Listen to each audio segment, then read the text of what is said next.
Hi, I'm Masahiro Sakurai. Today I'd like to introduce you to the new Super Smash Bros. Game for the Nintendo Switch. Many fighters have appeared in the series. I'm sure you're all eager to find out who will be joining the roster this time. Please, take a look.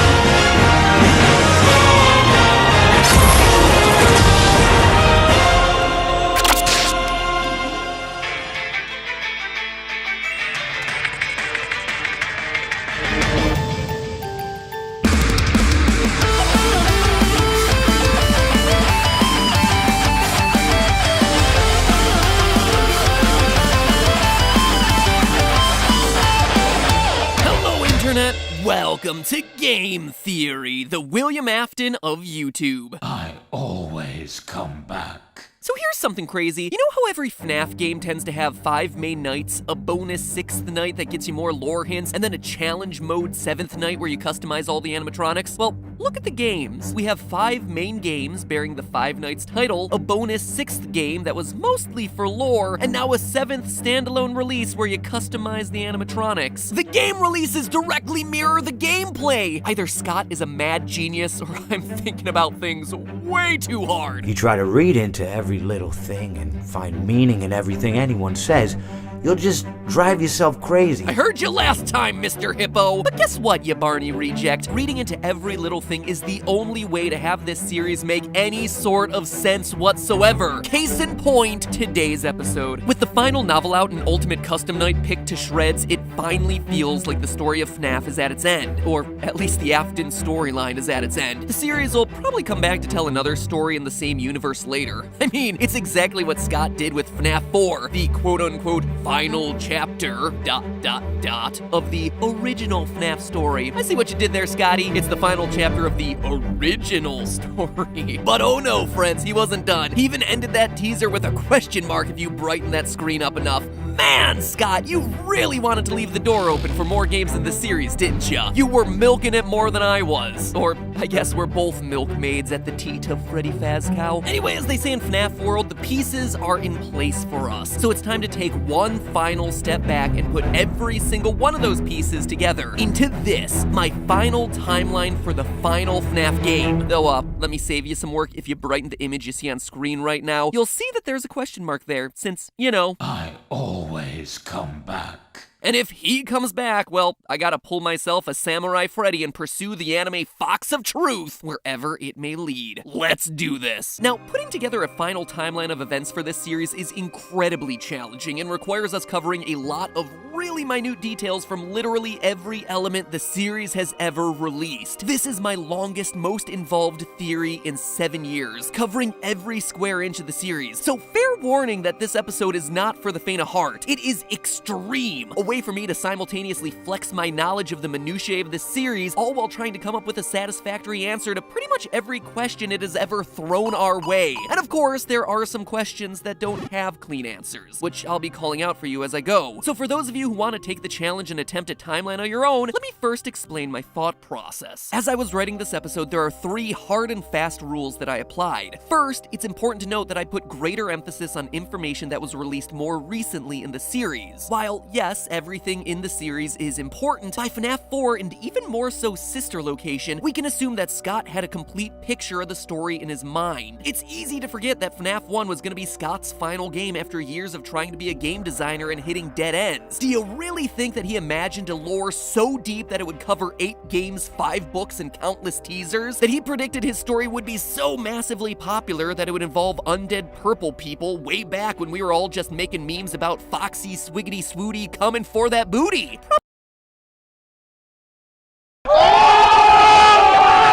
Probably Probably not. So it's safe to assume that the newest information we're getting in the games is the most accurate in pointing to the final story he's looking to tell. So that's rule number 1. Rule number 2, adhering to key dates and events. Now, there isn't much that's certain in this story, which means that the things we do know must serve as fixed points that the other details fit around. We know for a fact from FNAF 1 phone calls that the animatronics are allowed to walk around freely until the bite of 87. We know from FNAF 3 calls that the golden spring-lock suits are eventually retired to a back room after a tragedy at a sister location, the FNAF 4 bite, which itself takes place in 1983. FNAF 3 also tells us that at some point William Afton tries to dismantle the robots, whose spirits rebel, causing him to become Springtrap, eventually getting himself sealed up behind a wall until the workers at Fazbear Fright discover his body and set him loose again. Details like those have to be our guideposts if we're having any hopes of getting anywhere in the story. And lastly, rule number 3, realizing that this isn't just a simple linear timeline. It's clearly established in the games that multiple Fazbear locations exist at the same time, and that the events in one affect what happens in other locations. For proof, just look at Phone Guy in FNAF 3. Welcome to your new career as a performer/entertainer for Freddy Fazbear's Pizza. Right now we have 2 specially designed suits that double as both animatronic and suit. After learning of an unfortunate incident at the sister location involving multiple and simultaneous spring lock failures, the company has deemed the suits temporarily unfit for employees. This not only tells us that the first Freddy Fazbear's Pizza had 2 golden suits, but also that the first Freddy's was open at the same time as the FNAF 4 Freddy's. The spring lock failure in the FNAF 4 location prompted the yellow suits to be retired in the FNAF 1 location. In short, a lot of these events overlap. Restaurants often stay open for years beyond what we see in the games, and everything weaves together in a way that's much more complicated than simply saying, this restaurant opened, kids died, it closed. The next one opened, kids died again, it closed. In all honesty, I suppose you could simplify it to that level, but we're not going to! I am holding myself to a higher standard. A slightly higher standard, but a higher standard nonetheless. So with those 3 logical rules in place, let's get analyzing. To begin, we have to identify who William's first victim was. Now, I've covered FNAF a lot, but in all my theories, one thing has remained consistent since FNAF 2, that the puppet was first, Henry's daughter. She is the character who gives life to all the other animatronics, so it would just make sense for her to be victim numero uno. But outside of that, it's always been just an assumption. And now that we've seen the event actually take place in the games, I think I've been wrong about it this entire time. Think about it. We have proof that William kills Henry's daughter in FNAF 6, but as I talked about in a previous theory, we see that later that night, Afton goes to a place called Junior's where he's turned away at the door. Now, why would Scott show us this? FNAF 6 was all about tying up loose ends. He's not just gonna throw in a random bar to establish that the Mustard Man is an alcoholic or anything. He's doing it to establish a timeline. The only time we hear of anyone being turned away from any building for any reason in this series is in FNAF 2. From what I understand, the building is on lockdown. No one is allowed in or out, especially concerning any previous employees. And the name Juniors makes sense in Scott's classic way of giving us clues that are meant to clarify things, but really just end up confusing all of us. Remember, FNAF 2's location is the Grand Reopening, a second Freddy Fazbear's Pizzeria location, a junior location,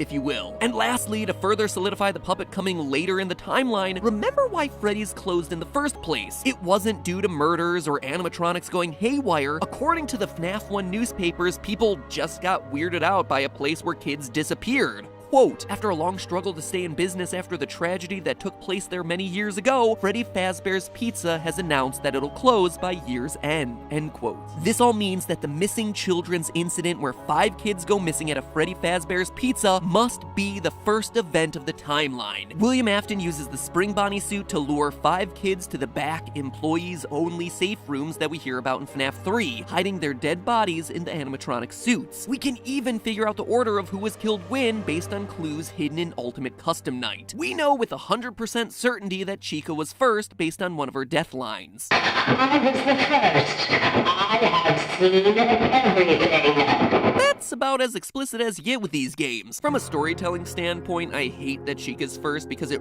really should have been Golden Freddy, so he could be the first spirit killed and the final spirit to haunt Afton in Custom Night, but whatever. Chica, aka Susie, is death number 1. She's lured away by Afton, telling her that her dog died. We see it in FNAF 6's Fruity Maze. We also read about it in the 4th closet. Quote, beside them was a little girl with blonde curls. I heard Daddy say he was hit by a car, but I knew it wasn't true. Bonnie told me it wasn't true. He said he found my puppy. And did he take you to your puppy? He took me, but I don't remember. My name's Susie. We even hear about it in the Chica anime cutscenes from Custom Night. I told him that someone ran over his dog in front of my house. Jeez, Scott, I know we were all looking for answers, but man, you beat that one over the head, didn't ya? Not that I'm complaining, but that one was a bit overly obvious, and then all the other ones are just so damn obscure. Just gotta find a better balance here, man. From there, we know that 4 other kids get taken and stuffed into suits. We know their names based on the gravestones at the end of FNAF 6. Gabriel, Fritz, Jeremy, and Grass. Hey, who are we to judge what other people name their kids? Probably some celebrity's kid. Oh, you must meet my children. This is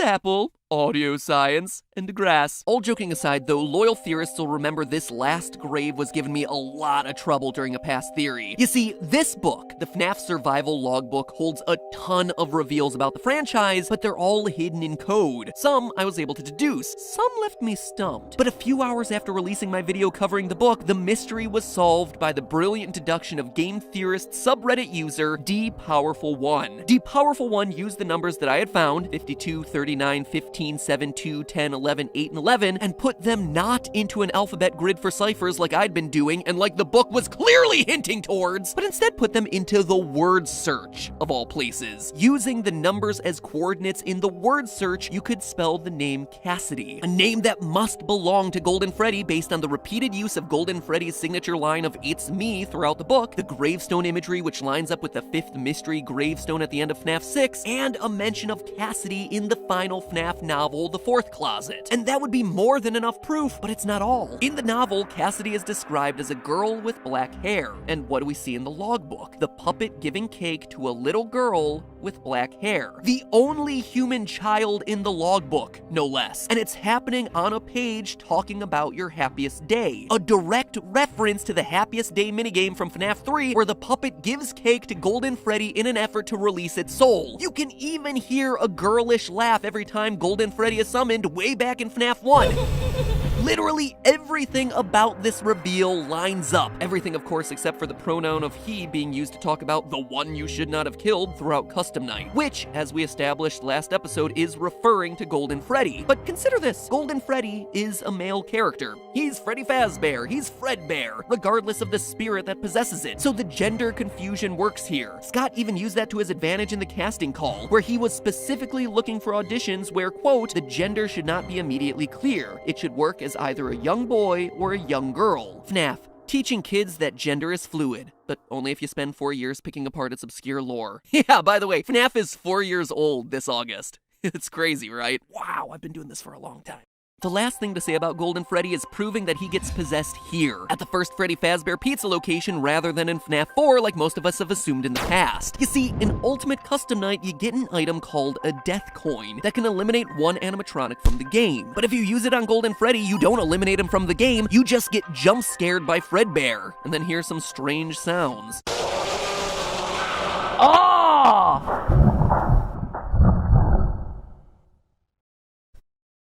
Huh. It almost sounds like Fredbear is underwater, which we all know is gonna be terrible for those spring locks. Anyway, I played around with those audio files and got him to hear. Laughter, obviously. Let's find a suit that's right for you.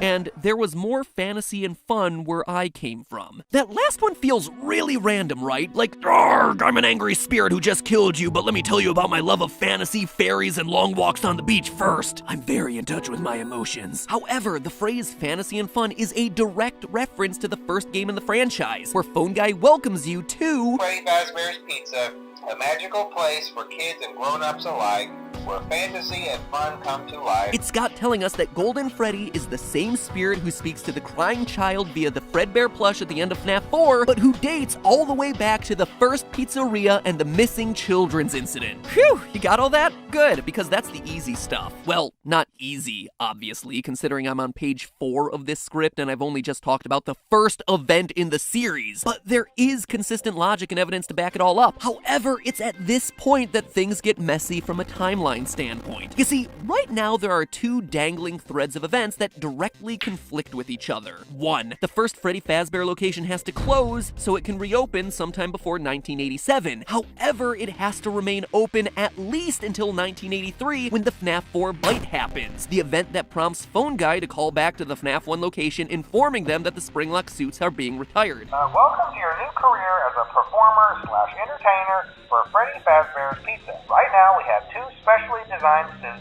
that double as both animatronic and suit. After learning of an unfortunate incident at the sister location involving multiple and simultaneous Springlock failures, the company has deemed the suits temporarily unfit for employees. This is important because Phone Guy later makes a point of saying that the Spring Bonnie suit is still being moved. Management has also been made aware that the Spring Bonnie animatronic has been noticeably moved, which implies that Afton is still using it to kill kids, aka the missing children's incident is still going on even after the bite of 1983. That would all be fine except for point number 2. According to Hand Unit and Sister Location, Circus Baby's Pizza World is opened after Freddy Fazbear's is closed.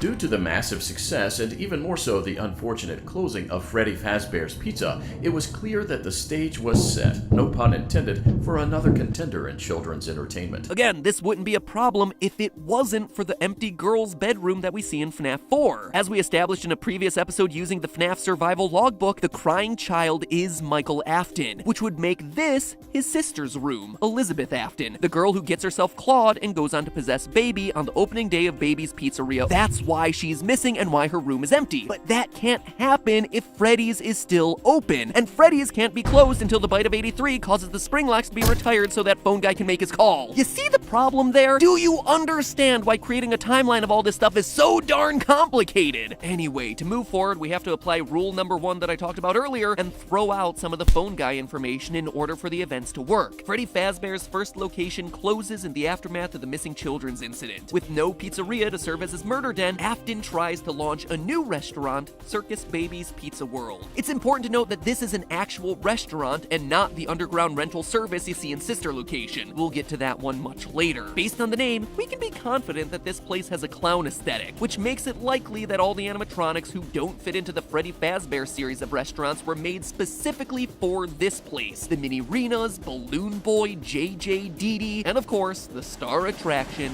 Baby. Notice how they all even look alike. However, on day 1 of the restaurant opening, Elizabeth, Afton's daughter, finds herself alone with Baby and gets herself clawed. We know that it's closed on day 1, both from Baby's story and Sister Location. Did you know that I was on stage once? It wasn't for very long.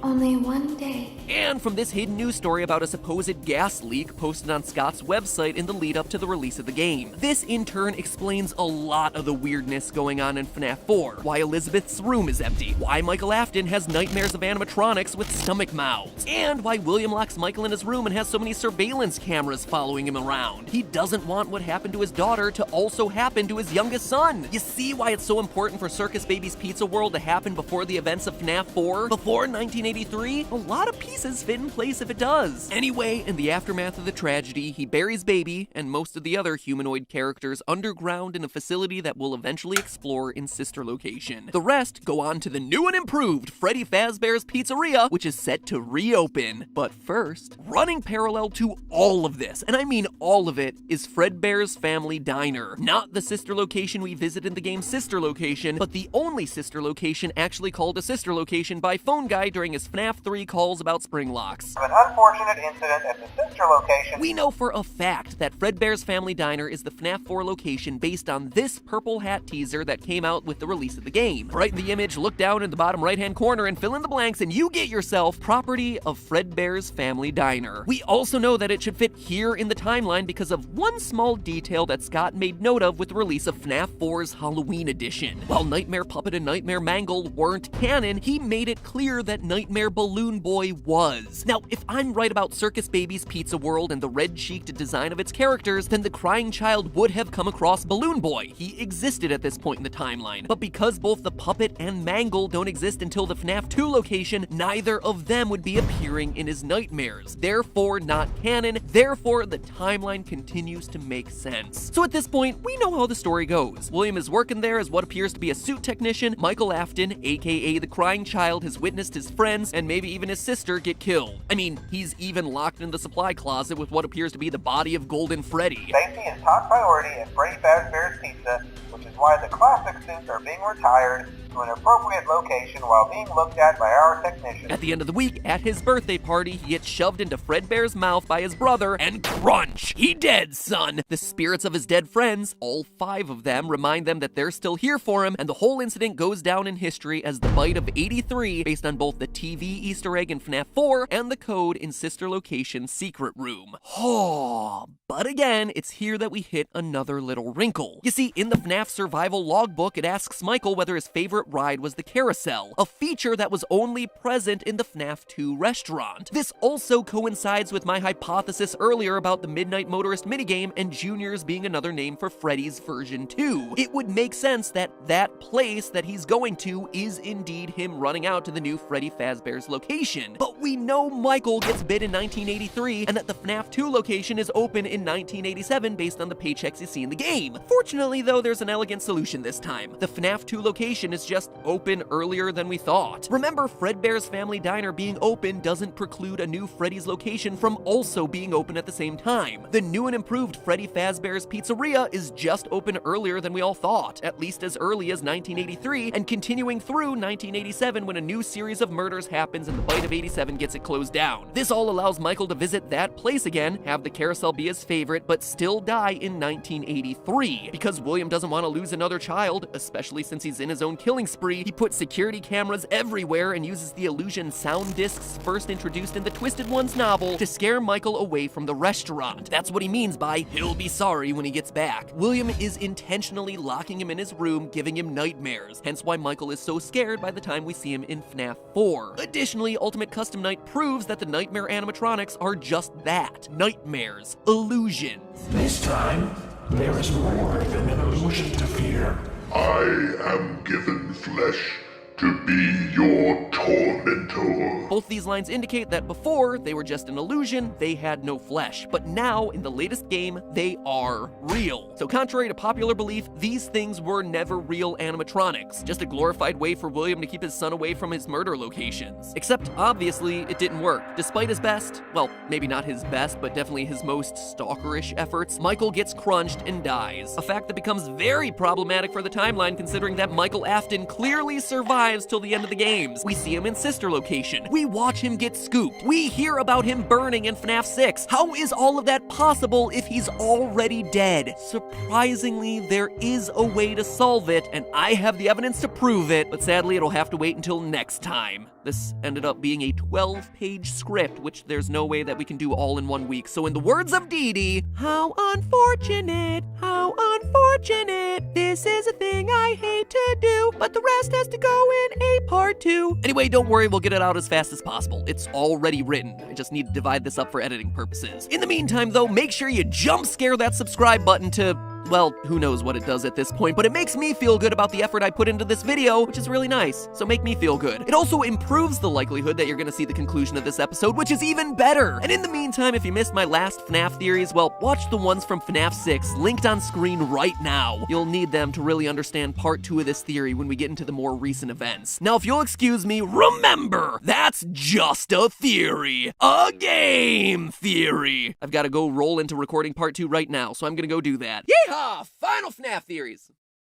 Anyway, now that we've spent an entire episode chronicling the fictional deaths of 10 to 12... Oh, no, I forgot the puppet, so that brings it up to a baker's dozen of 13! Now that we've accounted for all those children's heinous murders, let's talk about security. No, really, as it turns out, you don't need a human-sized security puppet wandering around your house to keep you safe, but you could probably use a VPN. They're smaller, they require less maintenance, and they are like 100% less murdery. Conveniently, the sponsor for today's episode is NordVPN, which, if you've never used a VPN before, is a great place to start. I've talked about online security and VPNs in a lot of other episodes, from the whole Watch_Dog series to a full episode of Game Lab where I hung out with real-world hackers. If you haven't seen those, you should probably check them out because they're what started my interest in using VPNs to begin with. Before that, I didn't really even know what a VPN was, but the short story about them is that they're a program that redirects all the data that comes in and out of your computer from the internet, thereby making it a lot harder for someone to hack you, or for other malicious stuff to happen to your devices. It's basically like your own personal internet filter. And there are two things that I like a lot better about Nord than other VPNs, because, like I said, after those Watch_Dogs episodes, I've tried a bunch. First, Nord allows you to connect 6 devices with just one subscription, meaning that you don't have to feel wonky about connecting to public Wi-Fi anymore, whether it's using your computer at McDonald's or your phone at Wendy's. I just really like fast food and the internet, and the combination of both those things, okay? Second, the Theorist team and I actually tested Nord's connection speeds relative to other VPNs that we've tried in the past, and objectively, it's way faster. As you can imagine, I go through a heck of a lot of internets working on these episodes, so to me, that was the single most important thing about a VPN. So if you've been worried about connecting to a sketchy Wi-Fi network somewhere, if you have roommates who are fast and loose with your home internet password, or you just want a little bit more protection for all your personal information, get yourself some peace of mind and check out Nord. There's a link to them down in the description below, so click it down there, or simply head to nordvpn.com/madpat, where they're having a huge discount off of their subscriptions with our code. Seriously, it is almost 80% off, which is massive. So go and do it now. Protect yourself the Theorist way. Hackers are way scarier than animatronics. I don't know what you're still waiting for. Security Puppet was not effective. I mean, look at how many kids still died. What were they thinking?